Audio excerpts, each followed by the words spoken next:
please regale us with some candidates. I feel like we have a remarkably strong crop so far this season. It is a row of team murderers.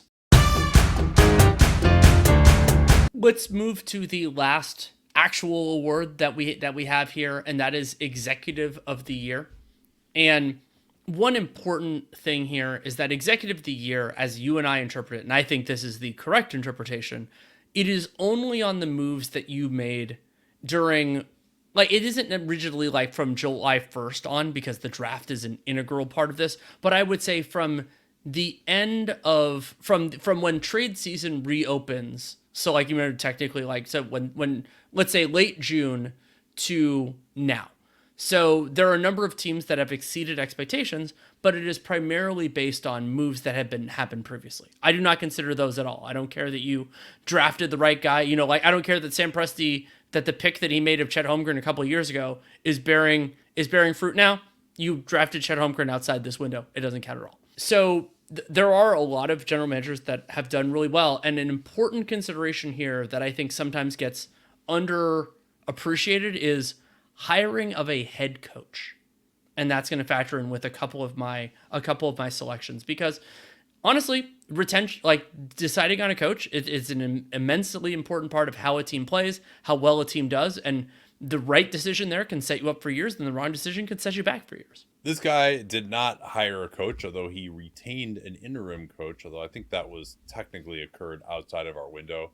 But Brad Stevens is my guy right now. Celtics are 15-4, obvious best team in the league through the first month, and he made a number of ballsy moves, moving on from Smart, the Porzingis trade as well, then to use the booty from the Smart trade to go and get Drew Holiday, his overall vision, and then also moving on from Rob Williams and Malcolm Brogdon, other guys who I think were talented, but also were massive health risks.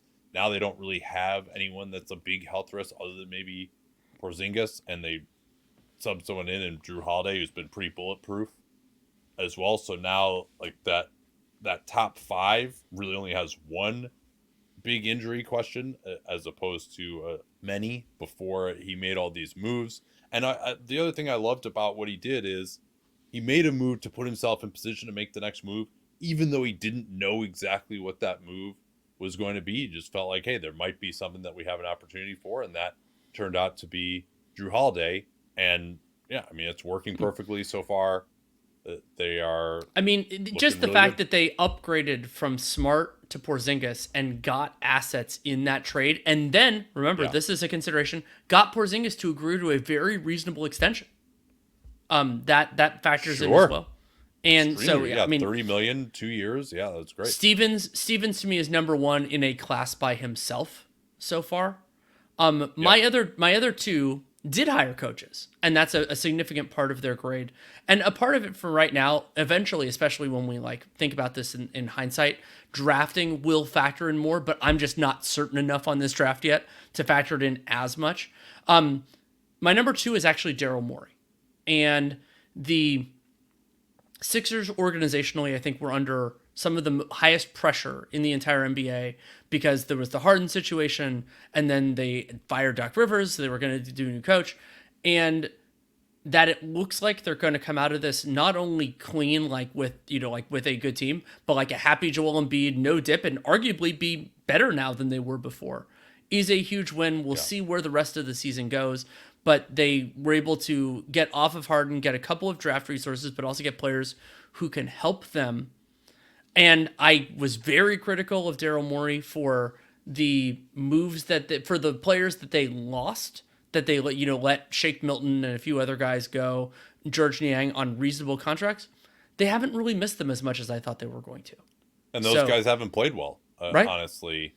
And to get Kelly Oubre, who was great for them, only played 8 games, obviously, but he's going to be really useful to allow Tyrese Maxey to blossom, and we'll see what they end up getting. But like, Tyrese Maxey is having an amazing season, and I'm sure Daryl would never promise anything ahead because he doesn't do that. But to finesse that situation where Tyrese Maxey doesn't have a max contract extension right now, so they can use his $13 million cap hold next offseason and still be getting this type of season out of him, that in some ways is as valuable, if not more valuable, compared to the way the maybe mismanaging, maybe not, of James Harden was detrimental.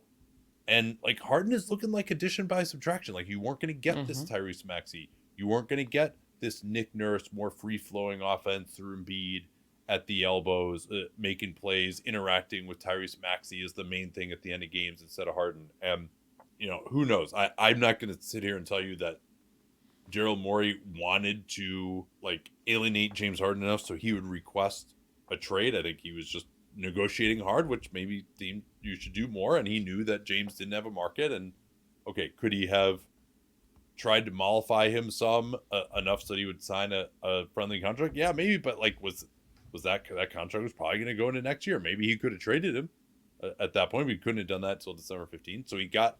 I mean, as of right now, even if he did end up folding a little bit because of pressure from Josh Harris on the Harden trade, like James Harden doesn't look that great for the Clippers right now. Maybe he'll round into form.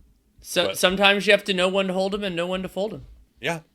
So I think it's working out pretty darn good for him, and knowing what they had in Tyrese Maxey and making a bet on him and the ability to find some guys around the margins to fill out the team, even though they, let a few of these guys they had bird rights on go as they were waiting for the end game with Harden. Like it's all working so far, and I don't think that they, it helps too that the Bucks look like shit so far, but they're still just right on track to be the number 2, number 3 seed, losing the second round. They could have done that with James Harden too, and now at least they've got Tyrese Maxey looking like a future superstar, or they could even make a trade at midseason that they couldn't have made were Harden there necessarily. Is he your number 2 as well?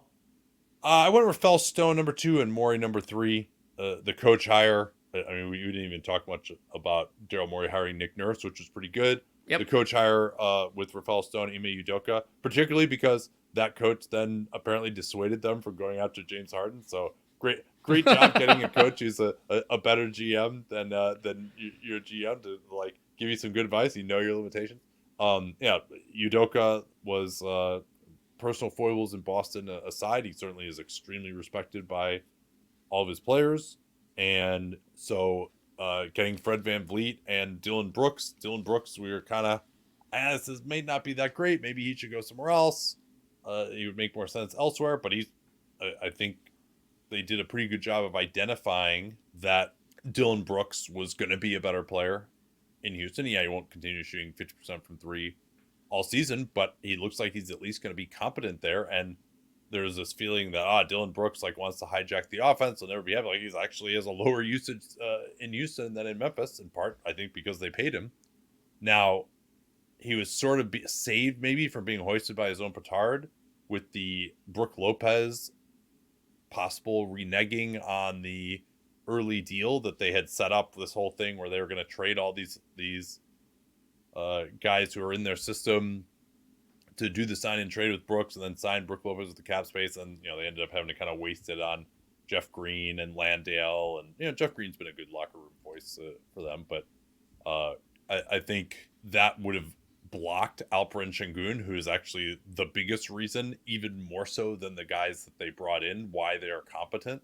Yeah. And so they actually got saved from himself there. He did. And that's a part of why I ended up with Stone 3 and more. The difference between those two is very close, and the ability that they didn't bring in offensively dominant players. And again, that's praise for Dylan Brooks. I'm not calling him offensively dominant. That's allowed Şengün to thrive. I think it's also given Jabari Smith a little bit more room to roam, which has been good. I mean, you wish Jalen Green was taking advantage of that. He's not quite, but that's okay. And also, it wasn't necessarily because of great maneuvering by them, but they got Amen Thompson in the draft. I really like Amen Thompson, even if that hasn't borne out too much yet. But I think he's a good player. And while I lamented the Rockets giving up Josh Christopher and Usman Garuba as a part of these overall, none of those guys are doing anything. Exactly, so they're not being haunted by that at all. Yeah, Ty Washington was another one of those guys. Ty's on like a 2-way with the Bucks. He hasn't figured it all, but Yeah, so that's my top three. Sam Presti, yeah, just didn't do that much of his work this season, but looks like Case and Wallace is a winner that they traded up to get. Not adding anybody in free agency looks like it's working pretty good. Mm-hmm. Joe Cronin, the return from the holiday trade in particular doesn't look as good with the demise of Rob Williams. DeAndre Ayton has not been what we hoped. He's been a little bit better lately, and their defense has surprisingly been like pretty competent as they've gone on a little bit of a winning jag here of late. Now that they've gotten at least like somebody who can dribble the ball back. James Jones, we shall see on the Beal thing, but certainly did extremely well in the minimum market. That's kept the Suns afloat through their injuries. But yeah, I didn't think any of those guys were close to that top three. If James Jones had used one of those minimums on a capable backup point guard, I might have had him third. But and he's done very well. Like it wouldn't surprise me at all if James Jones ends up in my top three, but we just need to see a little bit more there.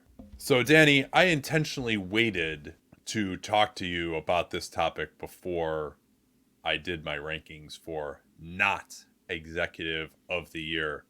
Please regale us with some candidates. I feel like we have a remarkably strong crop so far. It is a row of team murderers. We could put it that way. It is a very strong group.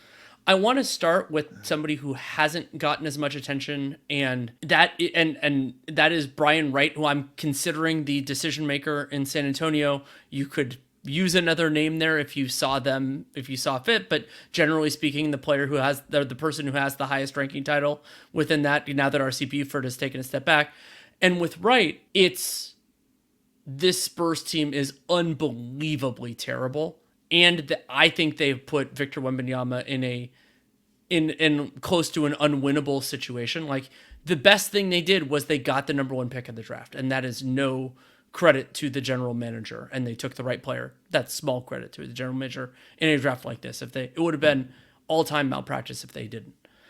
So I don't have him in my top three, in part because San Antonio, like, they did relatively well with their cap space. Like, they didn't, the asset game was fine, and they did all this other stuff.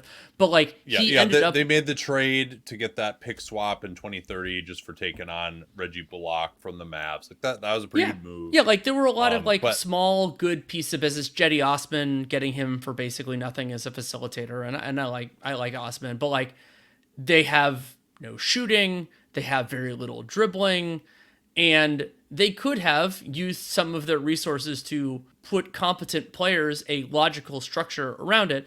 But also part of it is that they've had some guys out, like Vassell missed some time, and I think they've looked better when they've been closer to whole. So I wanted to mention him because I haven't heard his name like in any of this kind of stuff. And like the Spurs are so cataclysmically bad this year. Well, and more importantly, I would say that Victor Wembanyama has been below expectations.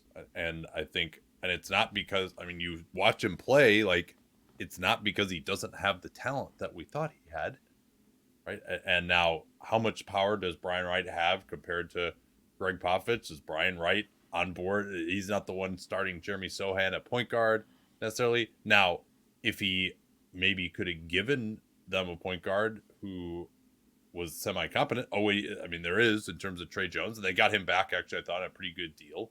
Like, I didn't hate their off-season necessarily. Like, maybe the Zach Collins extension was a little rich. And it was also, one thing on the Zach Collins extension. To me, the issue is not that it was way too rich, it's that it was unnecessary. Like, they could have just seen where this season went, and if Zach Collins, leaves, okay. The Vassell extension was looking, about what we thought it would be. And so, yeah, I think I'm not going to have Wright in my top three, but I think it does deserve some mention. But I think of it maybe as a little bit more of a coaching and a player usage issue. Like, the only thing I could really point to in terms of the roster is maybe having like a real backup point guard, and they had Campaign on the roster, but they still have Devontae Graham too, but the Pop's not playing, and like Devontae Graham could do the same thing that Campaign was going to do. So I understand why they would just buy him out. So like, it really, yes, it could be better, but it's also like he can't tell Greg Popovich what to do. Yeah, exactly. And so that's why I wanted to mention him, but not put him in the top 3. Troy Weaver, just the overall kind of theory of this, of having such limited I thought shooting. he actually tried with the offseason moves to remedy these issues, and just those players haven't been healthy, and That's drafted another guy. Like, he drafted the guy we would have drafted at 5. Like, sure. I know I was saying, Well, and I he didn't like how they used, to me, and this is why I wanted him and also considered, they used so much of their salary flexibility to not accumulate assets and get players who would help them in the short term and aren't actually helping them in the short term. Now, you can't predict a Monte Morris injury. That part of it, I'm not dinging him as much for. But the idea that they didn't get draft assets for any of this stuff, they didn't get players who were under contract, and I like Monte Morris, but if they bring him back, I don't think it's gonna, even though he's a Flint native, I don't think it's gonna be on a huge discount or anything. Yeah, not trading Boyan is pretty asinine, although that really should have happened outside the window at the last trade deadline. And not trading Alec Burks. Yeah. I do. I mean, given how much Cade has struggled, I think that the idea of, hey, we need to get a little bit better and a little bit realer of an ecosystem here this season, I don't begrudge them that, because they didn't, other than Boyan, they didn't have assets that they could trade that were going to be, have first round type of value, and give up a couple seconds for Monte Morris. That seems fine. There was also a scenario in which you could have flipped him at the trade deadline as well. And that could still be possible. Yeah. And I would have liked the idea of playing Cade off the ball with Monte Morris. I think getting a real point guard in to replace Killian Hayes would have been nice, and not make Jaden Ivey have to be the point guard either. So just to have someone was useful there would have been nice. But I don't know that he expected that Monty Williams was going to start Asar Thompson, and Weaver does like the double bigs, but Monty Williams is also doing that now. Troy Weaver apparently preferred, I think it was Jake Fisher had this, that he didn't necessarily prefer Monty Williams, and Tom Gores was the one who really pushed hard for Williams and gave him this massive contract. And I can't say that Monty Williams has covered himself in glory so far. That's certainly the case. So yeah, I can't put Troy Weaver up here, because I thought he actually did some things that made sense to me if you're looking at just this window. The overall rebuild has been poor, but the only thing I can really say that I think he screwed up was not trading Boyan in the summer, which incidentally would have made their shooting even worse. But there are challenges there, because Cade is struggling. They needed to try to create a real team around him, and they just haven't. Right. But due to health, it isn't a fair sample. That is a completely reasonable point. So my top 4, though, we haven't gotten into at all, and one of them is Zach Kleiman, and I was optimistic about the Memphis Grizzlies going into the season, and there are a couple different flaws that I think are worth at least brief discussion. We've been recording for more than 2.5 hours. One is they gave up real assets and Tyus Jones to bring in Marcus Smart, in part because of his fit with their best unit, which we haven't seen at all. We haven't gotten to see Ja plus Smart plus Jaren plus Bane, even if we're not including Steven Adams, who served for the year. And that is important context. Another part, and this is a parallel between both of the general managers who I have in my top 2, bottom 2 spots, however we're defining this. They both had enough space under the luxury tax to use the full non-taxpayer mid-level, and neither did. And I think both teams are dealing with depth issues, and it just pisses me off.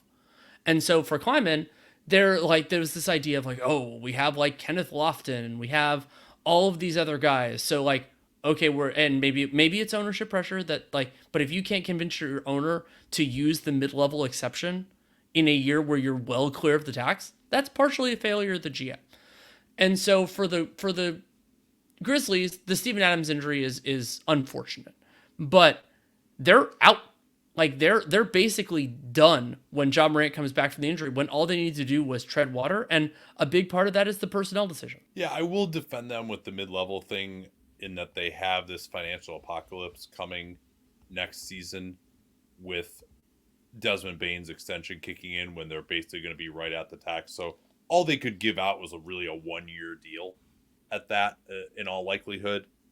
So I understand maybe why they didn't. They also got Brandon Clark on the shelf this season. That's well, but like they knew that going in and still didn't add front court depth and also they like didn't give Xavier Tillman that contract. That's another way they could have used some of that wiggle room under the tax and potentially helped themselves in that Armageddon, unless they're just going to let him walk. No, I think that those are all good points. I'm not telling you did a great job. I think it really goes back to the 22 draft and overall what they did in 22.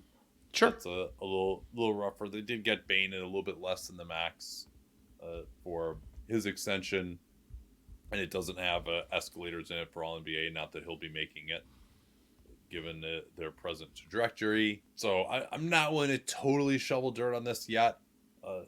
And also, quite frankly, it may end up, if they are in the top 10 and they get another pick, that actually could be the best thing for the franchise this year. Not that was intentional, but yeah, he's up there for me. I'm not sure I'm going to go there yet. Lawrence Frank, it's not looking too amazing right now. It is not. Now, some of these sins date back to last trade deadline when they're like, oh, we got to just bring in more centers. They brought in Plumlee, then they signed Russell Westbrook as well. And basically since then, they've just had no shooting on the roster. Some of that, of course, is due to the decline of all the shooting wings that they had due to age. They did fixate on Harden. And trading one of them away in Luke Kennard. Yeah, although I wouldn't consider him a shooting wing. He was just a shooting sure. guard. But yeah, I mean, he would actually be a pretty darn good fit with what they're doing right now. Just this continuation of trying to get point guard. And okay, you might have more passing now. You might have made Kawhi Leonard's life a little easier. He doesn't have to handle the ball as much. Same thing with Paul George. Like Paul George's passing usage is way down, but you made their lives way harder because they have absolutely no one outside of James Harden, Paul George, and Kawhi Leonard who wants to shoot threes on this team. Norman Powell, his volume has gone down a ton too, and they may be pretty decent on defense. Like I think there could maybe be a decent team in here somewhere, though Harden also gives them like this massive place to attack at the end of games that didn't exist before, and thinking that like Westbrook and Harden could ever play together was pretty insane. Or that Westbrook, a center, and the two wings could play together, I thought was pretty insane. They had like a pretty decent start before the Harden acquisition. And you know, I mean, I think it's possible that you could say that Nick Batum is more valuable to them in some circumstances than James Harden, who they traded away. Obviously, Harden's a different player, but it just doesn't look like it's working right now. They seem to have thrown good money after bad. I'm not totally shoveling dirt on the experiment, but between just not identifying they just failed to identify what their biggest need was, or they listened to the players on what the biggest need was, and the players, as usual, were wrong on that. So I think Lawrence Frank has to be in my top three for sure. He's just outside of my top three, but I completely agree with your case. Mitch Kupchak, another serious contender here. Another team that didn't use their mid-level, and the Hornets have been burned more by it, and they don't have a luxury tax apocalypse coming. They do have this ownership stuff, but you have to actually build a competent team. Mitch is being saved by the fact that Scoot and Amen haven't done anything yet. Correct. And so Brandon Miller hasn't had a phenomenal start. 56% true shooting. I mean, he's had some moments, but Miller, and then they didn't build out a functional roster, and they don't have enough guard depth. The guard depth was inexcusable. And again, they're trying to be good this year. Like, what are they doing? They had the means to do it and didn't. And I mean, there was this weirdest thing where they hadn't signed a single player. Like, their backup point guard, in part because Frank Ntilikina got hurt, and Frank Ntilikina wouldn't have answered their questions. No, was Ish Smith, who they signed during the season. Like, it wasn't even like, oh, in training camp, oh crap, we need to get somebody. They brought him in season. Like, it's just they really don't do a good job with their Smith point guards, right? Like, they signed Dennis Smith Jr. last year. They didn't want him back for whatever reason. Maybe there were some internal dynamics there or health, but he's a way better player than anyone that they had. And then they drafted Nick Smith, and Nick Smith wasn't working, so then they had to go to Ish Smith, and he just having to rely on him was not great. I mean, they sucked, and now obviously LaMelo's going to be out for a while, and that's that's not great, but they were trying to compete this year. And then you can throw in the Miles Bridges thing, and like I don't know how much you want to rate like not having him on administrative leave as well. Like now on the floor, he actually looks pretty good, but well, that and now he's on a contract that he can just leave after this year, and Jake Fisher at least reporting that now that is his intention. Yeah, some people think it's a done deal. He's going to come back. Others think no. I suppose it depends how much they pay him with those bird rights. We'll have to see. Masai Ujiri. I wish we could include the Pirtle trade in this. Unfortunately, we cannot. But that figured heavily in his low ranking in this category last year. Then not being able to re-sign Fred VanVleet, not trading as of yet OG Anunoby or Pascal Siakam, not choosing a direction. The new coach just seems, I'm glad that there's more ball movement. Like Dennis Schroeder actually has been a decent stopgap signing for them, but whatever. They're, a negative 1.5 net rating team, and that's just what they're going to be all season. So what is the point of all this? It just seems like they just don't have a plan. They haven't had a plan. Speaking of what is the point of all of this, that seems like the story of the Chicago Bulls. And yeah, remember when they were like, oh man, the Bulls and Raptors, the linchpins of the trade deadline last year. And then those pins just stayed in those grenades. And the Bulls didn't do a ton that was bad. I mean, the Vucevic contract is bad. 3 years, $60 million fully guaranteed is wild. But it's more the sins that they just didn't assess where they were and move on. And I mean, the Bulls, they've been worse, though they've won a couple of games recently. They've been worse overall than I anticipated. Like, I picked their over, but I still argued very defiantly that they should be trading Caruso. They should be trading DeRozan. They should be trading Levine. And the longer they wait, maybe they end up getting a similar return. And maybe they're just so bad that they'll end up getting the pick equity that they were going to get anyway. But it's not helping anybody. Okay, I'm ready to make my selections here. Okay. Masai Ujiri, number one. I thought they had basically the worst offseason of anyone. It may looks a little bit better with the Schroeder signing, but still, to just have all of these good players on your team that could really turbocharge your rebuild, and to just be letting their trade value waste away. And Nate, there's another reason for this, and I'm actually, so I had Masai third, but I'm moving him up to second because one of the other things they could have gotten was players in this draft class that we liked, and like I would rather have draft picks knowing what we know in 23 than in 24, and so now that those are off the table functionally to acquire. Even if those guys haven't all looked great so far, we still believe in their talent. Yeah, and I think they may have taken the wrong shooter at 13 too. Jordan Hawkins looks pretty good. If that was the type of guy you're going for, they've needed Jordan Hawkins in New Orleans. I get that, but like he's looked like he's going to be a very solid movement shooter. We haven't seen as much from Grady Dick yet, but that's all early. I couldn't put Kupchak at 1 just because I don't know for sure on Brandon Miller, and compared to Summer League, like Brandon Miller at least has been better than Scoot and Amen. Granted, those guys haven't played much, but when Scoot has been out there, he's disappointed. So I went Masai 1, Kupchak 2, and Lawrence Frank 3. Apologies to Arturas. I really wish we had a 4 slot. I went Kupchak 1, Ujiri 2, Arturas 3.